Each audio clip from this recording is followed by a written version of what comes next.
All right, everyone. Thanks for tuning in today.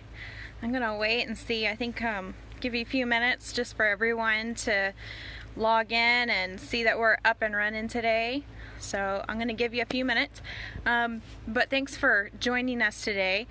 We are here at the Nature Center, and by we, I mean me and the animals here. And we are working from home. All the Nature Center staff we're working from home as of right now, but we still have 70 education animals here at the Nature Center, so someone has to come in every day to take care of them. Oh, I see people are jumping on. Hello. All right, so somebody has to come in and take care of everyone. So while I was here today, I wanted to talk to you about some things going on here, and we'll be doing this every Friday so that you can tune in and get a little nature fix and hear more about wildlife going on. And all right, awesome, people are joining in. Can everyone hear me okay? Just checking. Make sure everyone can hear me okay. And I see y'all when you leave a message for me, so if y'all have questions, we're gonna have a little Q&A session at the end, so y'all can let me know if there's something that you want to see or questions that you have, and we'll address those. So all right, awesome. Everyone seems to be getting on here just fine. Great. All right, we're gonna get started. So today, April 10th, is Gopher Tortoise Day. So we're gonna celebrate Gopher Tortoise Day here at the Nature Center, and Gopher Tortoise Day was officially made a day by the Gopher Tortoise Council, and it is to celebrate a really cool animal, and that's the animal we're going to be talking about today. And we're very lucky and privileged here at the Nature Center to have a Gopher Tortoise, and I'm going to switch on over so that you can see her. And there she is. And so this is Big Mama, and she is our Gopher Tortoise, and she has come out of her little mock burrow because she really likes sweet potatoes. So I'm gonna talk about her because today is her day, and we're so excited to be able to have her here. And as you can see, I'm gonna point out, this is Big Mama, and Big Mama, you might notice that she's got one little foot here. Oh, I'm sorry, I didn't mean to scare you. She's got one little foot here that looks just fine, and one little foot here that looks a little different. And so she has an injury, and that's why we have her, because she is not able to be released into the wild. And it's because we'll talk about some of their adaptations, but she's not able to dig a burrow like on a regular Gopher Tortoise would. So that's why we have her here at the Nature Center. That's why we're allowed to keep her here at the Nature Center. So Big Mama is a tortoise, and so we're going to talk about what a tortoise is. A tortoise is a land animal, and so you can see that she is adapted for land. She has these little front feet, and these are made for digging. And if you look at her back feet, sorry Big Mama, gonna get up in your space.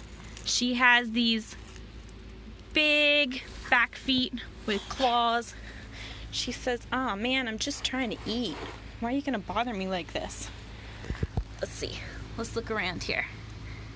You gotta come out into the sun. Sorry about it. And so she's got these big claws for digging, and her feet are big and round, and they're elephant-like. That's how they're often described. And so just to compare, I want to show you a turtle that's actually made for the water. So I brought another little friend out just to show you a comparison. So this is Lucky. Lucky is a black knob sawback turtle, and if he will do us the pleasure of sticking out his feet, we can see that he has webbed feet. Come here, Lucky. Stick out a foot for me. And so his feet are webbed. He does have little claws, but they're not made for digging, really. And they're webbed so that he can swim. He's made to be in the water. He's made to swim. And so, let's see. Stick your little feet out. You can see a little part of a foot. I'll let you zoom in here. And so he's got these webbed feet for swimming, and so that makes him different than the tortoise, who does not have those webbed feet. All right, so some other things about tortoises. She is an herbivore. As you can see, she has this nice big vegetable plate in front of her, and she has some things that you might have in your kitchen right now. She has some, let's see, some green beans, and she has some sweet potatoes, which are her all-time favorite. Oh, I'm so sorry. Here, I'll put this right here. Don't get offended. But she also has some chickweed, so this is like a common weed that you could find in your backyard, but it's edible to gopher tortoises. And gopher tortoises are herbivores. They are veggie eaters. They're plant eaters, and so that makes up the majority of their diet. And they like to eat a lot of different plants. Out in the wild, they would eat a lot of different grasses. So her habitat here at the Nature Center is meant to replicate her natural habitat. So she would eat a lot of grasses. She might even eat some different little flowering plants. We've got some little things like that growing in here. She likes to eat dandelions. She likes to eat even prickly pear cactus. That's one of her favorite things. And I'm really sorry because I actually had some to feed her today and I forgot it at home. So I'm probably going to have a little video clip at some point of her eating prickly pear cactus just so that you can see that. Because they'll even eat stinging nettle and things like that. Things that you wouldn't think should be edible, that they'll eat. So they make up, they eat a lot of different kinds of plants in the wild, and that's actually what makes them part of the ecosystem, an important part of the ecosystem, because they also eat a lot of fruits and things like that too. So they'll eat pawpaw fruits, they'll eat blackberries, they'll eat gopher apples, and when they eat those fruits, they eat the seeds, and the seeds pass through their body, and guess what? They poop them out. And as they do that, they're spreading seeds throughout the forest, and that is part of them doing their job, and spreading seeds throughout the forest, and that's an important job that they have to do.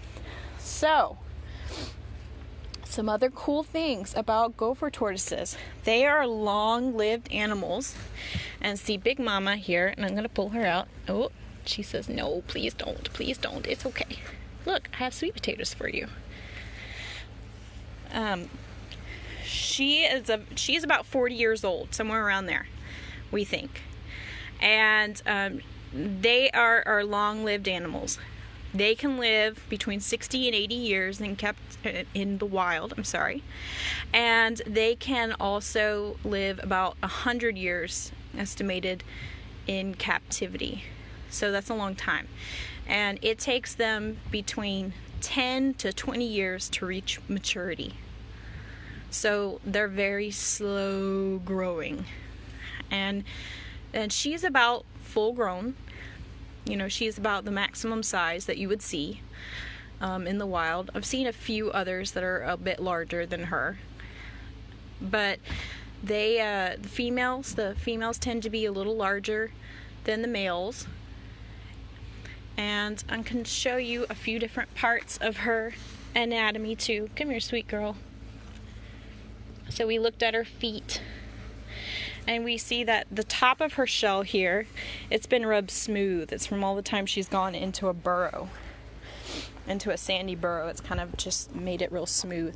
So the top of her shell is called the carapace. The bottom of her shell is called the plastron. And so it's two separate parts, and they're hinged. And this is part of their bone, so she can't come out of that shell. It's all part of her bone structure. It's all connected. And she's a cold-blooded animal. She can't make her own body heat. So they like to go for tortoises like to come out in the daytime when it's nice and sunny. They're most active during the warmer months because that's when they're gonna be out foraging for different types of plants and out sunning themselves. The rest of the time they're gonna live in their burrow, and they do spend a whole lot of time in their burrow. And their burrows can be up to 40 feet long. We didn't have that much room in here for her to dig her own burrow. So we had to make a little burrow for her. But if she were in the wild, and she can make her own burrow, it would be about 40 feet long. It could be up to 40 feet long, and it could be 10 to 20 feet deep under the ground. So that's pretty incredible. And they will make several burrows over the course of their lifespan. And their burrows are going to be the entrance to their burrow. So if this was her burrow, the entrance of a gopher tortoise burrow is going to be as wide as the tortoise is long. So this is how long she is. So this would be how wide her burrow is. So if you were to see a gopher tortoise burrow out in the wild, that's the kind of thing you could be able to tell how big that gopher tortoise was. And you saw on Facebook, we posted a picture of a gopher tortoise burrow in the wild so you could see what one looks like. So we got a few questions. What is a gopher apple? So that's a really cool little plant. It likes to be in the sandy soils. I've seen it on the beaches. So I've seen it down Gulf Shores area. It's just a little plant with little fruits hanging off of it, called the gopher apple. And it's called that because gopher tortoises like it so much. How much does she weigh?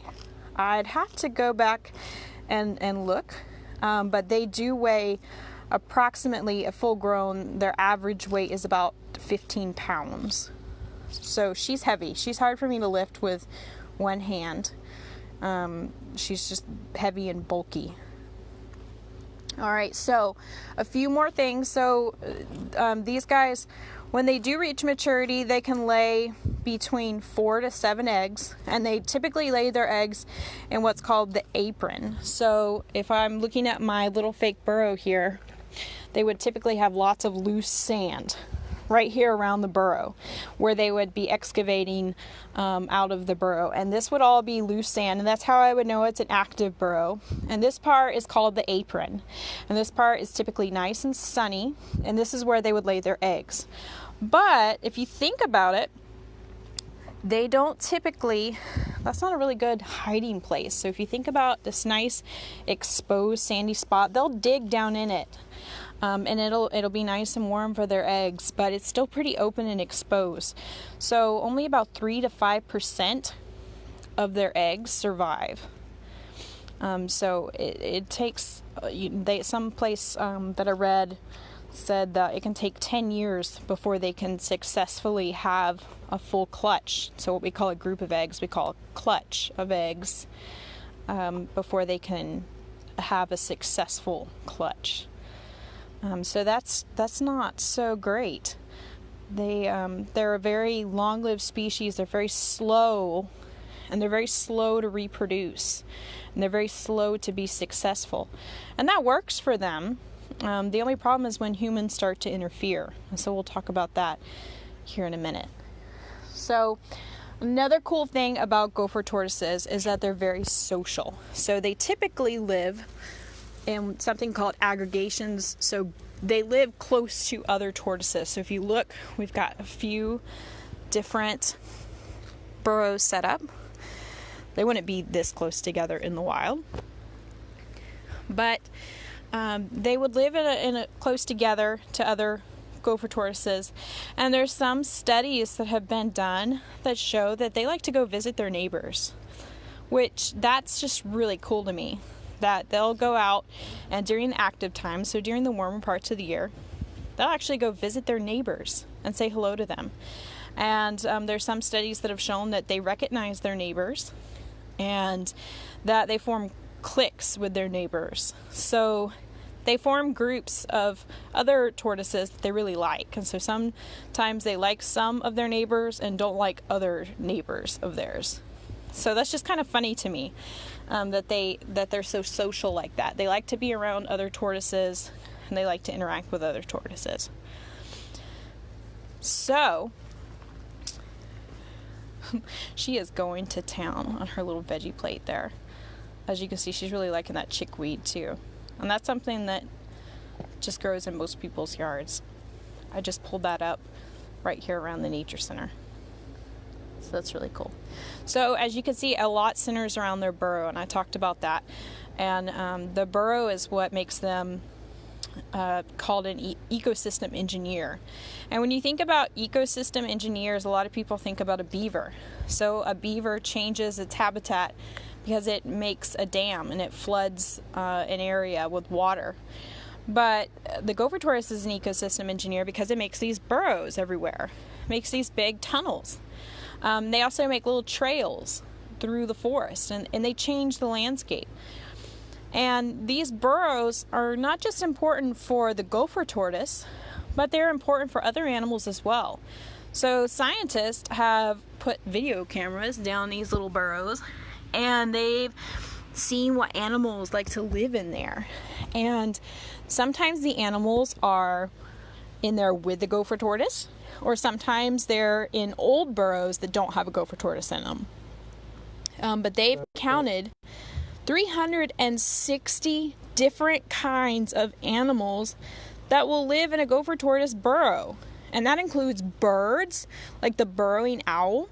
That includes mammals, like possums and foxes and the Florida mouse, which is the gopher tortoise burrow is really important for the Florida mouse. It includes different types of invertebrates, so spiders and bugs and things. There's a dung beetle, like the gopher dung beetle, that lives in the gopher tortoise burrow and lives mainly on gopher tortoise poop. That's pretty cool. There is also, let's see, what other types of animals? Oh, other reptiles. So, like the eastern diamondback rattlesnake and the eastern indigo snake. The eastern indigo snake is only found where there's gopher tortoises because they rely on the gopher tortoise burrow. And then there's amphibians too, like frogs and toads and things like that. And there's a frog called the gopher frog, and it lives where there's gopher tortoise burrows. That's really cool. And they use these burrows for all sorts of things. They use them as a place to hide from predators. They use them to get out. Excuse me. Sorry, it's sandy in here. They use them to get out of the hot sun, to raise their young, or for some of the reptiles, they may want to spend the winter in there. It's a pretty constant climate down in those burrows. It stays the relatively same temperature and humidity, so it's a nice place for something like a reptile or an amphibian to live. So those are just some animals that will use it, and I bet if you were to look up some animals, you would find really surprising animals that will use a gopher tortoise burrow. It's crazy. So because they make these burrows and so many animals use them, they're called a keystone species. And so a keystone species is an animal that has a big impact on the environment around it. So even if there's not many gopher tortoises in an area, it still makes a huge impact because it impacts so many other animals. Just one gopher tortoise will make so many burrows over its life that's huge. So that's really cool. And that's another reason why this is a very important and very special animal. Now, they live in this really cool habitat, and I've talked to you, we've tried to make that habitat here. So we've got this nice sandy soil. They like to live in areas where it's deep sandy soil because they like to dig in it, right? And they need these grasses to grow. So for grasses to grow, they need sunlight, right? So if they need sunlight, they don't need trees that are spaced close together because they need this sun to be able to grow. You see how much sun's coming in here? Nice and sunny for the gopher tortoise, nice and sunny for the plants. So they like some trees, but they want the trees nice and spaced apart. That's where this little tree comes in. So this is a little baby longleaf pine. It's very small right now, but it can get a lot bigger. But it likes to live in a nice spaced out area. It really likes sandy soil, and it's adapted to fire. And that is the key part of this whole deal, is fire has to move across the ecosystem so that bushes and stuff like that can't grow and make it all crowded and dark. And also so that these grasses can grow. These grasses like fire. The pine tree can live with fire.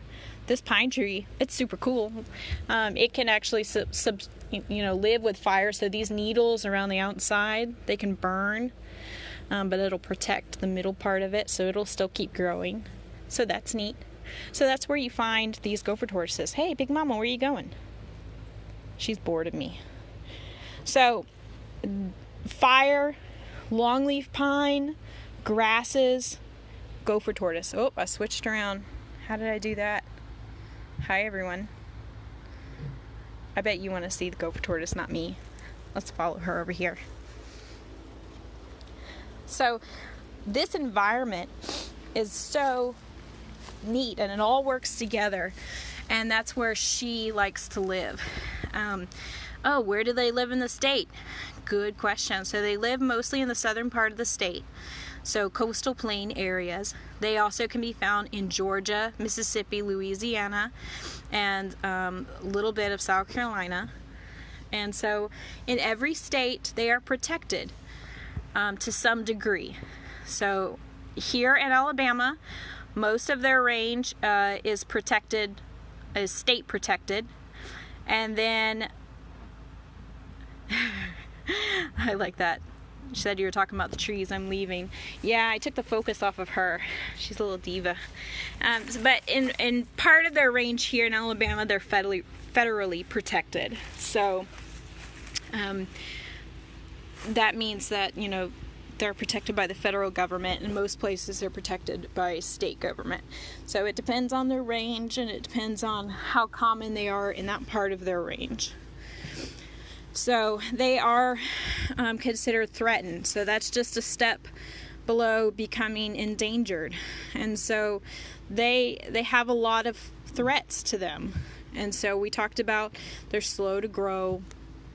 We talked about a lot of things can predate their young, their eggs, when they're in that apron part of the burrow. When they're little babies, a lot of things can eat them.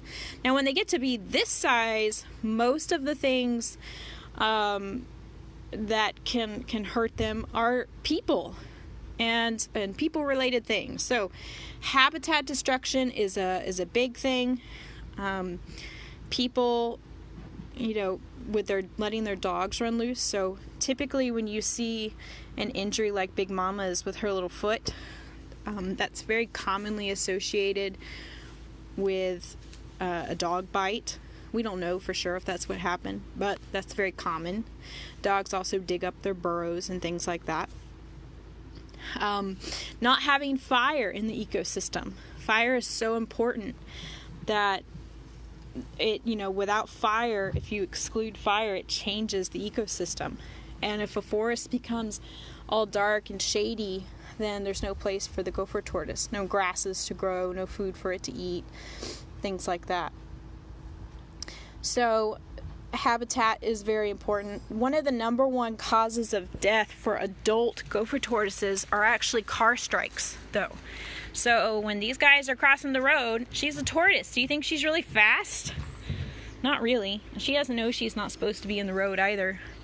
So car strikes are a big part of their decline too. So if you see a tortoise in the road and you can safely stop and have somebody move it out of the way, that's a very helpful thing to do. And always put a tortoise on the side of the road that it was headed towards, not the side it came from. Because let me tell you, tortoises are stubborn creatures, and she will not change her mind. She's going in that direction for a reason, so it's always best to do that. So those are some threats that are facing gopher tortoises. People, habitat loss, fragmentation, where habitat has been divided up by either roads or buildings or things like that. But what's interesting is a lot of gopher tortoise habitat, so 80% of gopher tortoise habitat is actually privately owned. So that means that people can have a big effect. you know, people, landowners who have gopher tortoise habitat, they can do a lot for gopher tortoises. So they can create new habitat, and they can, you know, make sure that the gopher tortoises that are on their property are taken care of. And, you know, part of the Alabama Nature Center, we're part of the Alabama Wildlife Federation. Alabama Wildlife Federation has biologists who come out and do things like that, take a look at your property and to suggest how you can manage it for wildlife, like a gopher tortoise. So that's something you can do. If you're not a landowner, say you just have a yard and you live in an area where there's gopher tortoises, you can actually plant some plants like we've got here that a gopher tortoise would like. And you might have your friendly neighborhood gopher tortoise coming up into your yard to have some munching in your neighborhood, in your yard. So that's something you can do as well. So I'm going to see if anyone has any questions, and let's take a look at what she's doing here in her burrow. And ask away any questions. I answered some as they were coming through, but I want to know if you have any questions. I'll think of some things that I might not have told you. Did you get a little too warm in there? Look at those elephant-like feet. You can really tell. Look at those claws. They are definitely made for digging. You can see her smooth shell. Hi there. She's got a little bit of her food on her face. She's a messy eater.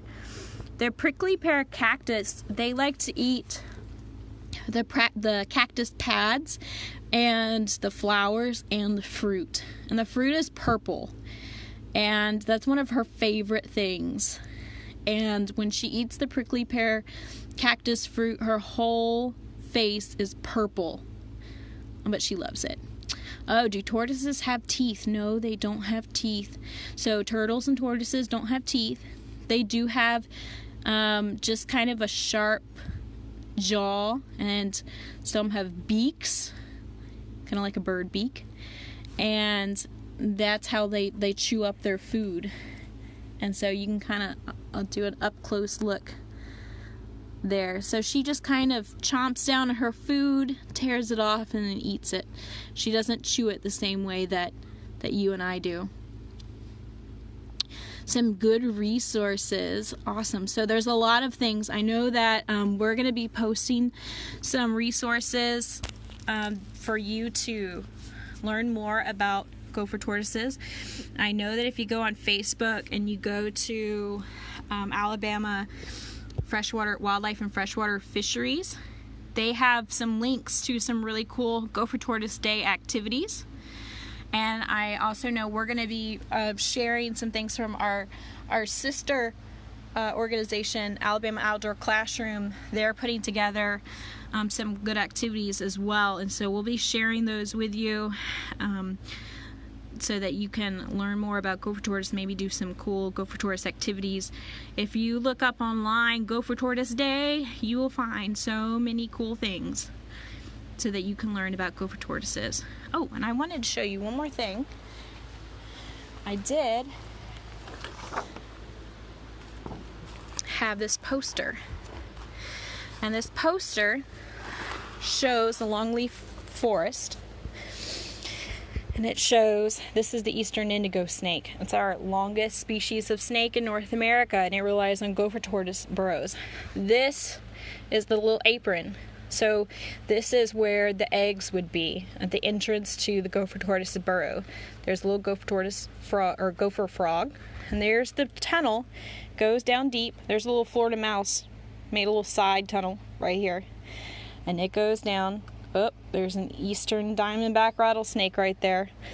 That eastern diamondback rattlesnake needs to be careful because this eastern indigo snake eats venomous snakes, so it might be coming down there for dinner. And then if we follow this tunnel along, there's our gopher tortoise friend right down here. And so this shows the habitat. We got our nice big spaced out longleaf pines. We have our little baby longleaf, And you can see its long root system that protects it from fire. That's just like this guy right here. And then all these different grasses and plants and animals and things like that. And so this is showing this ecosystem. It's a beautiful, complex ecosystem made up of a lot of unique animals, and they all tie back to fire, the longleaf pine tree, the gopher tortoise. That's really neat. Do they eat any bugs? So I don't know if they eat any bugs. I have heard, now they're mostly herbivores, so they eat mostly plants, but I have heard that they will eat roadkill if they come across it, which is gross. So dead stuff they found in the road. So that's what I've heard. Do gopher tortoises have any natural predators? Okay, so they do when they're babies. Raccoons will predate the eggs and the young, and even as adults, they can cause harm. Raccoons can, but as babies and as are you scared? I'm sorry, I didn't mean to scare you. As babies and as eggs, that's when they're most likely to be predated by something. And it could be skunks, possums, anything that could fit a gopher tortoise egg or baby in its mouth. It takes 7 years for a baby gopher tortoise's shell to harden fully. So that first 7 years is pretty tough because they're not fully protected. So just about anything that could fit them in their mouth can eat them. So that's pretty dangerous for them. All right. Any more questions for me? She's really cute, isn't she? She's just hanging out in her burrow. Why do they lay their eggs in the apron area? Seems like it would be safer in the burrow. I think it's because the burrow would be too cold. The burrow stays a nice consistent temperature, but they need the sun to heat up the front part right here. They need that to incubate. So, you think about a bird sits on eggs to keep them warm. Well, you can't really imagine her sitting on eggs. I don't think that would work out real well. But if they put it out here in the apron and they bury it under the dirt, it keeps it warm so the eggs can incubate. And they'll stay nice and warm, and they'll stay humid, the right temperature and everything. And they have to stay the right temperature because that will determine if the eggs are going to be male or female. So if it gets too warm, they will end up being female. If it ends up being too cool, they will end up being male. So they have to be the right temperature, and if they bury them under the sand right out here in the sun, it typically stays a good temperature. So, oh, she's rubbing her eye. I think she got some sand in her eye. So, but down in the burrow, year-round, is so deep underground that it stays a nice basic temperature. Nice steady temperature, steady humidity, and so it's perfect for a gopher tortoise and a lot of other animals, but not necessarily the eggs. Can tortoises swim even though they live on land? So it's not something I've tested out, but as far as I know, no, they're not swimmers. They're not designed to swim. They're very heavy, and they don't have those webbed feet, and they don't live in areas with lots of water. In fact, another fun fact, they get most of their water from what they eat. So they get most of their water from this kind of food, from grasses and chickweed and prickly pear cactus and other things like that. They don't often have to go out and seek water unless there's a drought and their plant sources have dried up. So they get most of their water there. So they don't go looking for water most of the time. They're not adapted to swim, so it's not something that they look for. I don't think that they would be very good swimmers. Although, you know, I'm sure if an accident happened, they'd try their best to get out. But I can't imagine it working out so well for them. All right, so turn this around. I'm really glad that you are all able to join in today, and this video it'll be up so that you can share it, use it however you want to. Share with your class, share with students, share with parents who might find it interesting to show to their kiddos. We miss everyone here at the Nature Center. We know everyone is staying safe at home right now, and when everything is safe again, we'll be happy to have you here at the Nature Center, and we'll be able to show you Big Mama in person. But for now, we hope that you're staying safe and well at home. And while you're being safe and well at home, we'll be showing you and sending you some things on social media. So tune in on Monday. Check out our Facebook page. We'll be posting a challenge for you, so keep us in mind. Check that out on Monday. And then next Friday at 2 o'clock, we are going to be doing another Naturalist chat on a different topic, so you have to check us out again for that. And in the meantime, you can still comment any questions that you have on here, and I will answer them the best I can about Gopher Tortoises, and if you have any more about that. And I hope that you enjoy Gopher Tortoise Day and look up some things about Gopher Tortoises, maybe some of the animals that live in Gopher Tortoise burrows, or all the different things that they eat, maybe even some things that you have in your yard that a Gopher Tortoise would like to eat. So it's things like that you can keep looking up. There's lots of different coloring pages and activity sheets and stuff like that if you look up online Gopher Tortoise activities, and we're going to be posting some things like that as well. So I hope you enjoyed this day, and we're going to be heading back home. Big Mama is in her home already. I'll be headed back to mine. I hope that you're all staying safe with your families at your home, and we will see you next week. Stay safe.